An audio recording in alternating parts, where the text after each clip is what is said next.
The Bank of Canada have changed things up on us because for the last 2 years, everyone had sworn off a variable mortgage.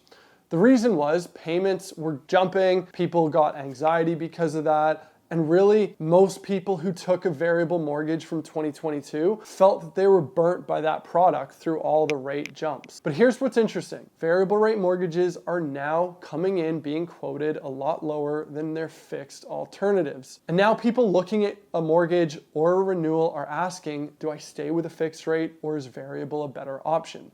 So today I'm going to walk you through exactly how I'm advising clients right now. This is going to be in a very simple way so you can take all the information and make a decision for yourself. My name is Ben. I'm a mortgage broker in BC and I help Canadians renew, buy, and get their plan back on track. So if your mortgage is coming up for renewal over the next 6 to 18 months or you're looking to buy your first place, I made this video specifically for you. Let's get into the difference between the fixed and variable heading into next year. Like I said earlier, variable rate mortgages left Canadians with mortgage PTSD because from around 2022, Bank of Canada started increasing rates and that meant their payments jumped, their amortizations got longer, and really people felt shit out of luck when they took that product. So the general reaction has been, never again, I'm not touching that piece of shit, just give me the fixed rate. But now those numbers are changing. And in some cases, variable are being quoted lower than fixed alternative. So does that mean that you should switch to a variable? Not necessarily. But before we talk about the details about the product, I want you to ask yourself 3 questions. The first one has to do with your timeline. Ask yourself, how long do you realistically plan to keep this mortgage on the property in question? Do you plan to move within the next 1 to 3 years? Or are you going to settle for 5+ in the same place? The second one is ask yourself about your cash flow tolerance. Can you and your family handle your mortgage payment changing by $200 to $300 a month without panicking? And the third one is how you sleep at night when the Bank of Canada makes these rate announcements. And every realtor and every mortgage broker get online and they talk about whether the rate was held, the rate was increased, or the rate was dropped. Because really, if your stomach turns at the sight of that, or at the sight of the rate going up and your payment then going up, I'd say you're a fixed rate person. But if you can handle that movement at the potential of some savings over the long run, variable could very well be back on the table for you. Now, when we talk inside of the variable world, there are 2 specific categories. The first one is an adjustable variable. This is when your payment moves with the Bank of Canada's policy rate. So when that rate goes up and it's announced this rate has gone up, your payment will go up. But when the rate goes down, your payment goes down as well. And then the second one is called a static payment variable. This is when your payment stays the exact same. So when rates go up, more of your payment, what goes on behind the scenes, more of your payment actually goes towards interest. And then when rates go down, more of your payment goes towards principal. Static payments are what got most people into trouble during the era of those rate hikes. But those are the same people that are now finally starting to see some relief with their principal payments as rates are dropping. So when you are looking at a variable, you need to know that there are 2 different kinds, the adjustable and then the static. There is another thing I want to talk about, which is, yes, when you take a variable rate mortgage, you can usually lock that into a fixed rate. Most lenders in Canada will let you convert from a closed variable mortgage into a fixed mortgage without paying a penalty. But you do usually have to choose from a fixed term that is at least as long or longer than what's left on your variable term. And usually the way I see this play out is when you're ready to lock that in, the fixed rates have already gone up because the fixed rates, unlike variable, fixed rates follow the Canadian bond yield, so the 3 or 5 year bond yield. And that market moves usually before you've locked that in. So the conversion idea is a good backup plan, but just don't choose variable based on the expectation that you will time it perfectly because odds are you won't.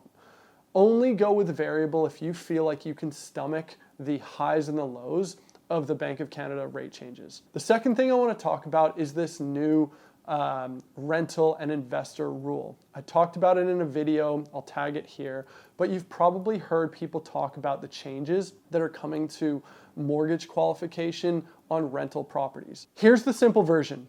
The banking regulator basically wants lenders to be a little stricter or a little bit more conservative with investors who are heavily leveraged.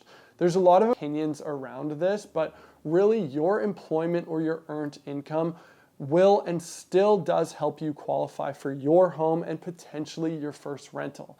It's just not designed to help you with your second, third, fourth, if you're trying to build a big rental portfolio. This change is arguably aimed at people who are trying to accumulate that rental portfolio, not first-time homebuyers or people looking to expand into maybe one investment property. So if you are a normal, just one or two homeowner family, or you're a first-time homebuyer, that rule isn't going to affect you whatsoever. The third thing I want to talk about is something that the mortgage industry call the 4 Ps. Everyone typically shops on rate, right? The rate matters, the price matters, but I feel like it's only a quarter of the decision. Allocate maybe 25% to the rate, 75% to everything else. Everything else is what we're going to talk about now. The first one is prepayments, okay? Most lenders will give you tools to pay off your mortgage faster. These are already going to be built into your mortgage. This is important because the real killer in your mortgage, the reason why your mortgage is so expensive, isn't really your principal, it's your interest payments, and it's your interest payments over time. So tools that already exist inside of your mortgage are things like making lump sum payments, payment increases, and accelerated payments. So even if you throw an extra $200 a month, that can cut off years off your amortization and potentially save you tens of thousands of dollars over the course of your mortgage on interest. The thing is, those advertised low rate specials, promo, special low rate mortgage, often what those are doing is they're cutting your prepayment privilege down to almost nothing. So you might save a tiny bit on the front end on your rate, but you're gonna lose the ability to aggressively or even moderately pay down your mortgage if you want to. And that cost differential can be far more over the long run than what you save on the rate. And if you do hate your mortgage and you want to pay that off faster, or if you expect your income to grow, maybe you get bonuses from your work, tax refunds, inheritance, whatever, your prepayment options in your mortgage are going to matter. The second one is penalties. This is the category that does hurt a lot of people. So a penalty on a variable mortgage is usually 3 months interest, which is very simple, it's very predictable, and really it should only be a few $1,000s. Whereas on a fixed rate mortgage, which is where most people get hurt in this case, that penalty is the greater of a 3-month interest or the bank's interest rate differential calculation. IRD, or interest rate differential, is the real killer in penalties that you want to avoid. The reason is, let's say you lock in a 5.5%, 5.5%, and 2 years later, rates are now down to the low, let's say 4%. Your bank is basically saying, hey, Mr. and Mrs. whatever, you're breaking a higher priced mortgage in order to move to a lower one. And because of that, we are losing revenue. And this is where penalties, you can get hit with a penalty from $12,000, $18,000 to even $25,000 or more.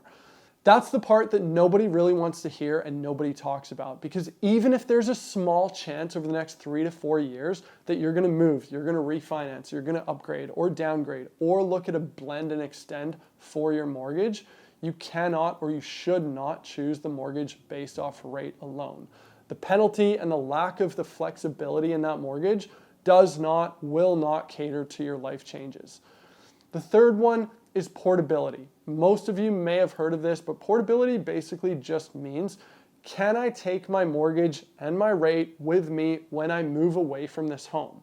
And the reason why this matters so much is because if you lock in a very good rate right now and 2 years later you decide to sell and buy somewhere else, if your mortgage is portable in this case, you may not have to break that mortgage and therefore a penalty is non-existent. And most big banks Their products, most of them are portable, but there are some conditions. The first one is the sale, and then the new purchase of that property usually need to be within a 90 to 120 day window. And the second one, you still have to qualify against today's rates, today's rules. So that's another one. You still have to qualify.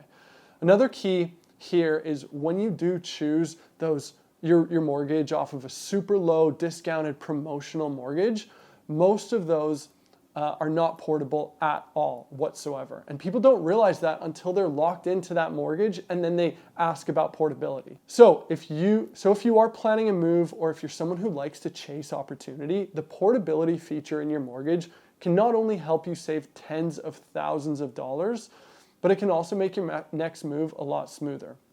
And the last one that everyone talks about is price. Obviously, the rate matters in your mortgage.